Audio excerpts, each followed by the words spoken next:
Whether you want to start a full-blown prepper pantry or you want to help combat some of the inflation prices at the grocery store, food preservation is a part of it. Today we're going to be breaking down the 7 best methods for food preservation, how to determine where to start for your specific situation, and I'll have some budget-friendly and splurge options linked in the description box below for each one. So welcome back to Restoring Roots Farm. My name is Madison and my goal here is to help you start learning homesteading and homemaking skills from scratch. Be sure and hit that subscribe button to join our awesome community, and let's get into it. So the first one we're going to chat about today is canning. So canning is a way that you can preserve your food for years. The simple process is you pack your food into these glass jars and then you use some type of canner to create a seal on the lid so that it keeps out air and contaminants. It's really not that overwhelming once you get the hang of it, so let's talk about what you need. So first things first is going to be some type of canner. There are 2 types of canners. You have water bath canners and then pressure canners. So a water bath canner is basically a big pot. And you can even use a pot that you have as long as it's big enough to have a couple inches of water over the top of your jars. So the good thing is if you do buy a designated water bath canner, they come with these little metal racks that your jars sit on, so that way nothing is directly on the heat on the bottom. So the thing with water bath canners is that you are limited on what you can can in them. So it's strictly for acidic products. So this may be like your tomato-based products or fruit-based products, so like your jams and jellies and things like that. This is great if you are just getting started canning and you're trying to figure out all the basics. This is a good place to start, but I will say since, thanks to 2020, prices on these canners have gone up. I think when I purchased mine, it was about $30 and they continue to go up. So if you can wait just a little bit longer and save your money just a little bit longer, I recommend that you save up for a pressure canner.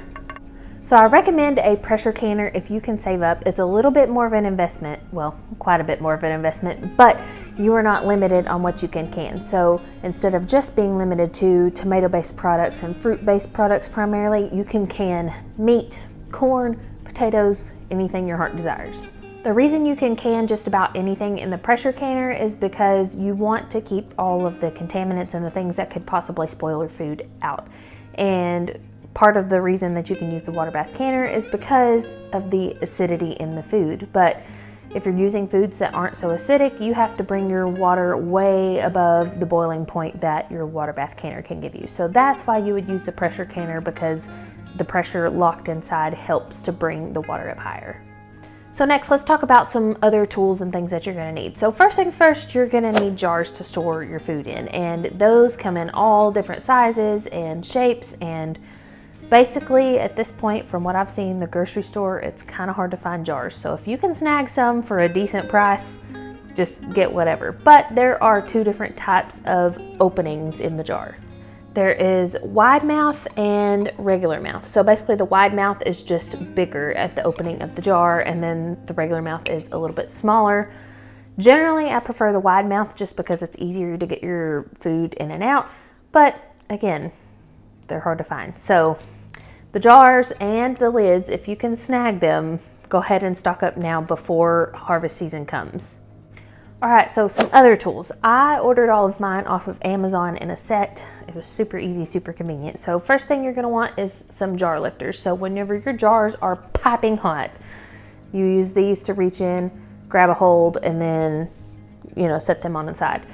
I like these that I got because you don't have to continually squeeze and make sure that you don't drop them, because they are spring loaded. So that does make things a little bit easier, especially if you have arthritic hands or something like that.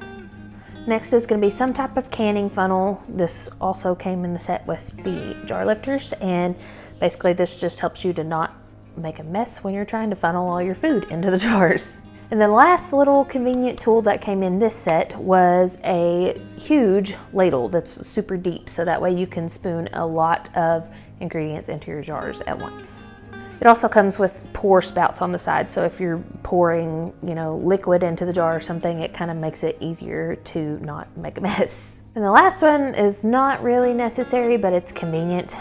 This is a little bubble popping wand, so whenever you pack all your food in there, you have to make sure you get all the air out. So use this to poke down in your food, make sure you get all the bubbles out. And it also has head spacing measurements. So basically this just tells you how far your food is away from the top of the jar, and that matters when you're canning. As I mentioned earlier, these things are getting harder to find in stores, especially thanks to 2020. So another thing that you can do that I haven't personally invested in yet, but I will, is investing in reusable canning lids. So these silver lids that come with the jars, they are only meant to be used once. So once you seal them onto a jar and then break the seal, you cannot safely use them again because other contaminants and stuff are possibly gonna get in there. So they do make reusable canning lids. They are a little bit more on the pricey side, but you know, if you can reuse them, then that will be more of like a security measure for when you can't find these, because they were hard to find. So next we're gonna talk about freezing. You probably already have a freezer in your house. It may not be, you know, one of those super deep freezers or anything like that, but you probably already have a freezer, and it can be a great way to start your food preservation journey. So usually this comes along in the territory of buying in bulk, splitting it up, and then freezing, or, you know, just buying meat and things like that in bulk from your local farmer. So the budget-friendly option that I'm going to recommend is just gallon Ziploc freezer bags. You need to make sure you get the freezer ones that are blue at the top, because they're designed to hold out freezer burn a little better. But you can use these to divide up your food. Say you buy a 20-pound log of ground beef at the grocery store.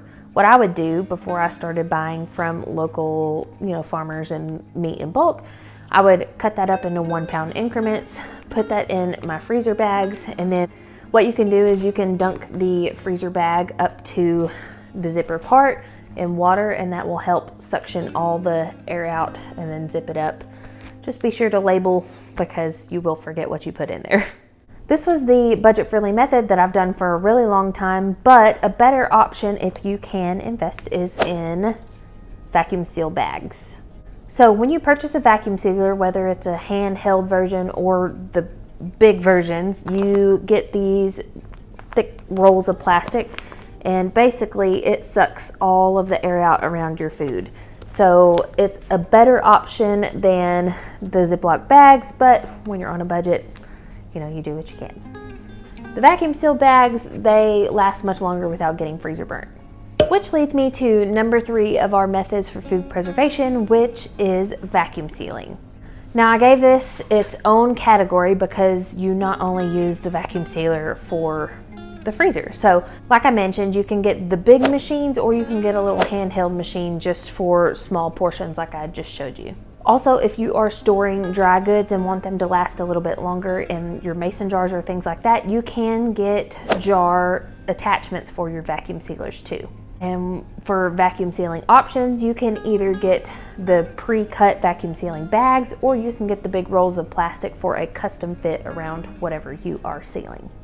So the last thing kind of similar in this category are Mylar bags, basically where you will put your dry goods into these particular bags with oxygen absorbers, and then you seal them with some type of heat source. I've seen some people even use flat irons or hair straighteners to seal their bags. This is more for long-term storage if you're thinking more of like a prepper pantry type situation, but it is another way that you can preserve food. Next up is fermenting. So fermenting is another way that you can preserve food for longer term storage, but you also get the benefit of, you know, good gut bacteria and things like that. So to kind of simplify, fermentation is basically just where the bacteria inside of whatever you're fermenting takes the carbohydrates and turns them into an acid or alcohol.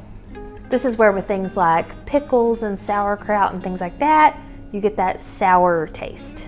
And you can pretty much pickle or ferment any type of vegetable. So what do you need? Basically, this just involves making some type of brine, which is usually water and salt, and then your vegetable. You'll pack it into a jar, and then you need to hold it under the brine. So what I purchased for this, there are several different ways you can go about it, but I got these spring lids to go on my mason jars. So I would pack all of my cabbage or whatever I'm fermenting into the jar, and then this little spring, once you set this on top, and then when you put screw the lid on, it kind of pushes it down, so it makes sure that all of that stays under the brine, because if it's outside the brine, it's either going to get probably moldy or something like that. It's not going to undergo the correct fermentation process. You can also purchase other types of fermentation lids, weights, and things like that, so I will leave them linked in the description box below. So next up on the list is 5-gallon buckets with gamma lids.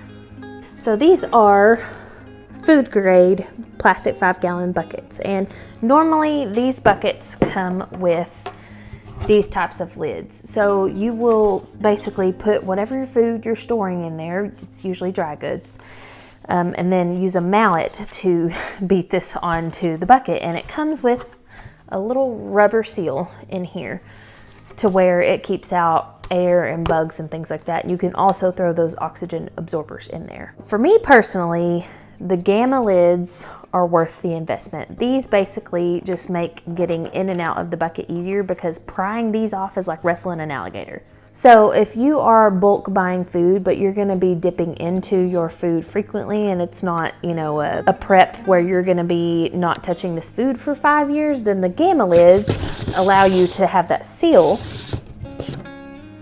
but easily get in and out because it has a screw-on option. Now these lids do cost a little bit more than the lids that, you know, the buckets come with, but for me they were worth the investment, and especially because I'm dipping into them. So say you bought a 25-pound bag of flour and you bake bread regularly. This would be an instance where you would want to have your 5-gallon bucket with the gamma seal lid, so that way you can dip into it as needed. I purchased all of my buckets and lids off of Amazon, but I've also heard that if you live by I think it's a layman's hardware store, you can find them there. But I will link the ones that I got in the description box as well.